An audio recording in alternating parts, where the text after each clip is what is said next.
Hello दोस्तों, स्वागत है आप सभी का। आज के इस वीडियो में हम ये देखेंगे कि दो लोगों की कुंडलियाँ बिल्कुल परस्पर सेम हैं और उसके बाद दशाओं के अंदर जाने पर भी जब हम कुछ डिफरेंस को समझने की कोशिश करते हैं तो वहाँ पे क्यों दो लोगों की कुंडली एक जैसी होने के बाद भी रिजल्ट्स में चेंजेस देखने को मिलते हैं।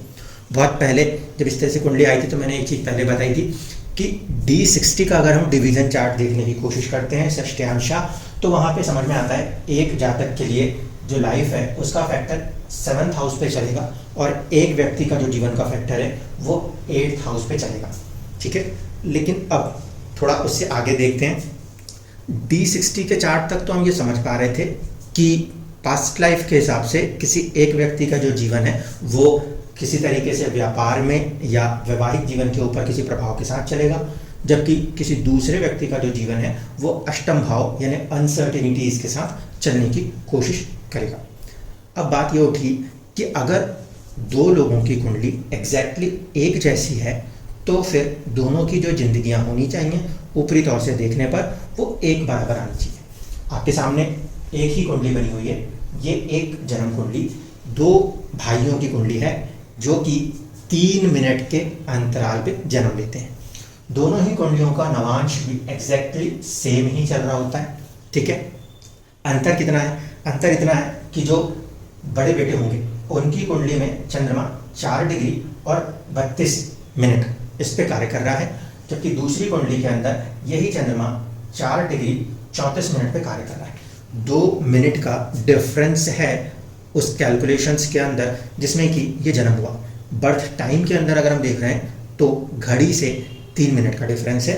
ये जो एस्ट्रोलॉजिकल कैलकुलेशंस होती हैं यहाँ पे ये इतना डिफरेंस है सिर्फ 2 मिनट्स का।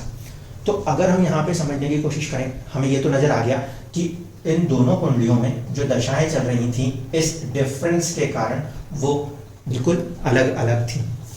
इंसिडेंट जब लिया गया तो इंसिडेंट ये आया कि 10वें दिन पर जन्म से 10वें दिन पर एक जातक जो हैं वो बीमार पड़ेंगे और बीमार पड़ जाने के बाद कुछ असर उनके मानसिक स्थिति के ऊपर आने लगेगा, जबकि सेम उसी दिन पैदा होने पर 3 मिनट के अंतराल के बाद जो व्यक्ति पैदा हुआ है उसको ये प्रॉब्लम फेस नहीं होगी। यहाँ पे एक बात क्लियर कर दूँ, जब ये लिखा है चंद्रमा 4 डिग्री 32 मिनट तो ये बड़े भाई की होगी। ठीक है, और जहाँ 34 है क्योंकि चंद्रमा आगे बढ़ गया है ये छोटे भाई की होगी। जिन जातिका ने ये प्रश्न किया था वहाँ पे वो थोड़ा सा खुद भी कंफ्यूज थी कि उन दोनों में से बड़ा कौन सा है और छोटा कौन सा है। ठीक है, क्योंकि मदर है नहीं और पहले से जो ऐसा बता दिया गया वैसे सिस्टर ने ये क्वेश्चन कर दिया। तो कंडीशन ये समझने की है कि हमारे पास एक जैसी कुंडलियाँ आ जाएंगी और हम उसको एक जैसा रीड करने की कोशिश कर लेंगे। खासकर जैसे कि हम लोग नाड़ी के अंदर भृगुनंदी नाड़ी में कर देते हैं कि अगर ये गोचर इसके ऊपर से गया तो ये फल करेगा, वो गोचर उसके ऊपर से गया तो वो फल करेगा। ऐसे स्थिति में चार्ट तो एक ही जैसा है, दोनों लोगों की जिंदगियां बिल्कुल समांतर एक जैसी होनी चाहिए, पर यहाँ है नहीं।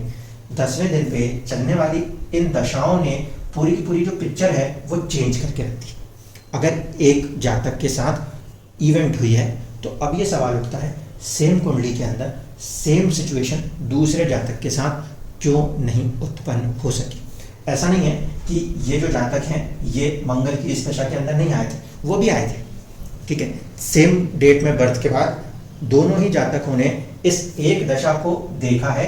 इस जातक ने इस दशा को पार कर लिया और इसके बाद अगली दशा पे गया। जिस डेट की इवेंट है उस पर्टिकुलर डेट पे जब हमने दशा को कैलकुलेशन में लिया है तो ये फॉर्मेशन है 10th day from the birth.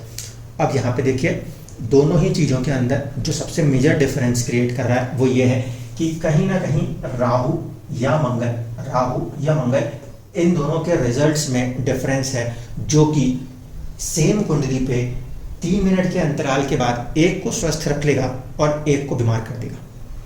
पहली कंडीशन तो ये कि नवांश कुंडली दोनों की एग्जैक्टली सेम है, वहाँ से हम कुछ भी निकालने की स्थिति में नहीं थे। तो अब हमने उसका सेकंड वर्जन यूज़ किया जिससे हम कहते हैं नवांशा, यानी नवांश से भी नेक्स्ट हायर वर्जन जो कि इस नवांश के बनने का जिम्मेदार होगा। तो जब हम नवांशा में जाते हैं तो हम देखते हैं जिनकी ये दशा चल रही है केतु में चंद्रमा में शुक्र और शुक्र में मंगल। यहाँ पे अगर हम देखें second house Ketu, second house Lord के साथ मार्केशी प्रभाव एग्जैक्टली, तो ये कंडीशन दोनों ही जातकों के साथ होनी चाहिए एक तरफ से। दूसरी तरफ से देखें शुक्र का प्रभाव दोनों कुंडलियों में बराबर मात्रा में है, तो इस जातक के लिए अगर शुक्र के प्रभाव को देखते हैं तो ये तीसरे भाव का स्वामी है और दसम भाव का स्वामी है। दूसरे जातक के लिए भी सेम होगा। दशा के फैक्टर पर अगर मैं बात करूं तो केतु पहले, चंद्रमा दूसरे और शुक्र तीसरे, ये दोनों के लिए सेम लेवल पे काम कर रहे हैं, लेकिन फिर भी दोनों के अंदर उनके जो रिजल्ट्स देने की कैपेसिटी है वो शिफ्ट हो रही है, वो चेंज हो रही है। वो कैसे, अब देखिए इस नवनवांशा के अंदर अगर हम बात करें तो इस जातक के लिए जब हम इस दशा को रीड करने की कोशिश कर रहे हैं तो केतु का प्रभाव जो है वो किस तरीके से कार्य करने की कोशिश कर रहा है। केतु का प्रभाव नवनवांशा में ये चौथे भाव से, यानी कि सिंह राशि में बैठे हुए इस भाव से ये अपने प्रभाव को दिखाने की कोशिश कर रहा है, ठीक है। जबकि इस पर्टिकुलर चार्ट के लिए यही केतु का प्रभाव इस जातक के लिए जब कार्य कर रहा है तो वो सेकंड हाउस से प्रभावित कार्य करने की कोशिश कर रहा है। पहली चीज, इर्रिस्पेक्ट कि दोनों का जन्म सेम महादशा में हुआ है, सेम अंतरदशा में हुआ है, सेम प्रत्यंतर में हुआ है, बट नवांशा के अंदर जो रोल्स हैं वो चेंज हो रहे हैं। मैं यहाँ पे किसी भी नवांश को अभी लगन के समतुल्य नहीं कर रहा, समतुल्य कर दूंगा तो सब बराबर दिखाई देंगे आपको। दोस्तों यहाँ पे देखने की बात यह है, इस केतु को इस गुरु का साथ प्राप्त है, लेकिन गुरु इस कुंडली में अष्टमेश है और 11th हाउस लॉर्ड है, जो कि पॉजिटिव नहीं माना जाता। इस कुंडली के अंदर अगर हम बात करें तो यहाँ पे भी गुरु जो है वो एक तरफ से छठे भाव का स्वामित्व लेगा, लेकिन एक तरफ से भाग्य भाव का स्वामित्व लेगा, इस कारण से वहाँ पॉजिटिव है। तो इस जातक के लिए ये केतु इस गुरु के साथ कनेक्ट होकर कुछ हद तक पॉजिटिव है। यहाँ पे ये केतु इस गुरु के साथ कनेक्ट होकर इस दो भाव की वृद्धि दिखाने की कोशिश कर रहा है। तो महादशा में पहला अंतर तो आ गया। दूसरा, चंद्रमा को देखिए, चंद्रमा का कनेक्शन दोनों ही कुंडलियों के अंदर एक जैसा है, लेकिन इस कुंडली के अंदर चंद्रमा का जो प्लेसमेंट है वो 12th हाउस की तरफ है, जो स्ट्रेस की तरफ लेके जा रहा है।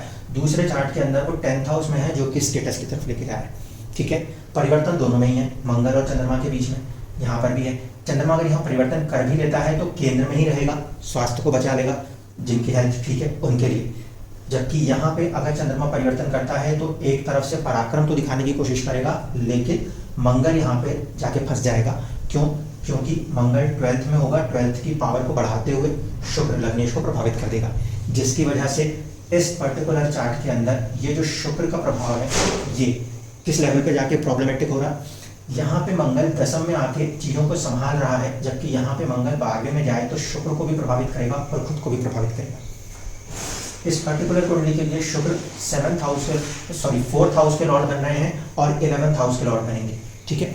4th हाउस के लॉर्ड होने पे पहली कंडीशन पॉजिटिव है।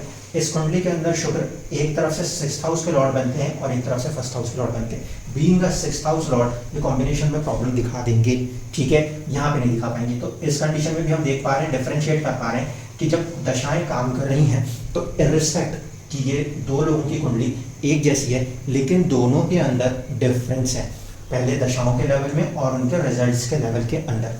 अब आ जाइए आखिरी चीज, दशा का फैक्टर है, यहाँ पे है मंगल का, यहाँ पे है राहु का। ये मंगल का फैक्टर होने की वजह से यहाँ पे कहीं ना कहीं इन्हें बहुत तेज बुखार का सामना करना पड़ा।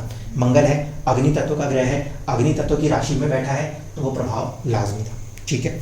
अब इस पर्टिकुलर के अंदर अगर हम बात करें, वृषभ लगन की कुंडली बन रही है। वृषभ लगन की कुंडली के अंदर मंगल के पास 7th और 12th हाउस की लॉर्डशिप आती है, और फिर प्लेसमेंट परिवर्तन से देखेंगे तो जाके 12th में बैठे। इस स्थिति में इनके लिए इस दशा में ये जो मंगल का प्रभाव है ये ज़्यादा नकारात्मक साबित हो गया। इस चार्ट के अंदर राहु की दशा से पहले यहाँ पे मंगल आया, लेकिन मंगल इस पर्टिकुलर कुंडली के अंदर देखेंगे तो एक तरफ से वो स्वामित्व रखता है अपने अंदर दसम का, एक स्वामित्व रखता है पंचम का, योग कारक स्थिति मानी जाती है, ठीक है। नीच भंग आपस में एक दूसरे ग्रह कर रहे हैं। यहाँ पे मंगल के दशा प्रभाव के अंदर कुछ भी नेगेटिव फील नहीं हुआ, क्योंकि इस नवनवांशा ने कहीं ना कहीं मंगल को सपोर्टिंग प्लैनेट के रूप में आगे बढ़ाया था, ठीक है। जबकि इस पर्टिकुलर व्यक्ति के लिए मंगल जो है वो एक पॉजिटिव रोल नहीं दिखा पा रहा था। यहाँ पे अगर हम राहु को कनेक्ट करने की कोशिश करेंगे तो राहु शनि की राशि में बैठे हुए हैं और साथ ही साथ शनि उच्च राशिस्थ होकर बैठे हुए हैं, ठीक है। इस कंडीशन में यह राहु की दशा इस पर्टिकुलर चार्ट के लिए अपनी ही स्वराशि की दशा में से एक दशा है, इर्रिस्पेक्ट कि वो 8th में बैठे हुए हैं, लेकिन उसका डिस्पोजिटर जो है वो पॉजिटिवली प्लेस्ड है, सपोर्ट एंड है। इस कुंडली के अंदर अगर हम देखें तो शनि 7 नंबर की राशि में ही बैठे हैं, उच्च राशि तो बैठे हैं, लेकिन रोग के भाव में बैठे। इस मंगल की दशा के आगे जब इस जातक पर राहु की दशा प्रभाव आएगा तो ये राहु सुख संसाधनों की वृद्धि की जगह रोग के भाव की वृद्धि को दिखाने लगेगा, और कुछ यही चीज इस जातक के साथ होती हुई नजर आती है। जबकि जो इनके बाद जन्म ले रहे हैं उनके साथ ये नवनवांशा बदल जाने पर दशाओं ने अपने रिजल्ट्स को काफ़ी हद तक वेरिएट किया है। क्योंकि यही एक सबसे टिपिकल चार्ट था जहाँ पे ये बात पूछा गया था कि मेरे दोनों भाइयों की जो दशाएं चल रही हैं उनको प्रेडिक्ट कीजिएगा और ये बताइएगा कि कैसे किसी एक की अच्छी चलेगी या बुरी चलेगी। एग्जैक्टली सिमिलर चार्ट्स अगर आ रहे हैं, दशा एग्जैक्टली एक जैसी चलती हुई सी भी नज़र आ रही है, तो भी डिफरेंस देखने को मिलेगा। अगर नवांशा में नहीं दिखाई देगा तो फिर दो मेजर फैक्टर्स हैं जहाँ पे आपको ये चीज़ें दिखाई दे सकती हैं, या तो नवनवांशा में दिखाई दे या फिर अगर दशा को D60 के साथ रीड किया जाए यानी षष्ठ्यांशा के साथ रीड किया जाए तो वहाँ पर भी जो उनके भाव बनेंगे, भाव स्वामित्व बनेंगे, वो सारे प्रभाव हमें दशाओं के अंदर कहीं ना कहीं किसी न किसी रूप में आने वाली प्रॉब्लम्स, चैलेंजेस सब कुछ को दिखा सकते हैं। तो मुझे उम्मीद है कि अब इस बात को हम समझ पा रहे होंगे कि बहुत से लोग ऐसा कहते हैं कि सर इस ग्रह के ऊपर से ये ग्रह गोचर कर जाएगा, वो कर जाएगा। वो ठीक है, भृगुनंदी नाड़ी और उस कंसेप्ट के हिसाब से वो चीज़ें अपनी जगह लाजमी हैं, लेकिन उनके अंदर भी कोई ना कोई कोर डिविजनल चार्ट्स जरूर होंगे दोस्तों, जिसमें जाने के बाद ही आप डिफरेंस कर पाएंगे। वरना सिर्फ एक चार्ट जो एक व्यक्ति के लिए दिख रहा है दूसरे व्यक्ति के लिए भी एग्जैक्टली वही चार्ट दिख रहा है, तो उसमें अगर कोई डिफरेंस है वो किसी ना किसी कोर डिविजनल चार्ट्स के अंदर जाए बिना फाइंड आउट नहीं किया जा सकता। इस बात को समझिएगा, क्योंकि जो डिफरेंस क्रिएट कर रहे हैं वो छोटे छोटे जो ब्लॉक्स हैं जो कि डिविजनल चार्ट्स हैं वही क्रिएट कर रहे हैं। वो ब्लॉक्स आपस में जुड़ के आपका मेन चार्ट क्रिएट करते हैं। इस कारण से अगर किसी भी डिविजनल चार्ट्स के अंदर जो प्लैनेट को दिया गया रोल है वो प्रॉब्लमेटिक हो गया तो उस स्थिति में जीवन के अंदर कहीं ना कहीं वो ग्रह किसी एक के लिए शुभ प्रभाव दिखाता है, किसी दूसरे के लिए जिंदगियों में उलझने दिखाने लगता है। धन्यवाद।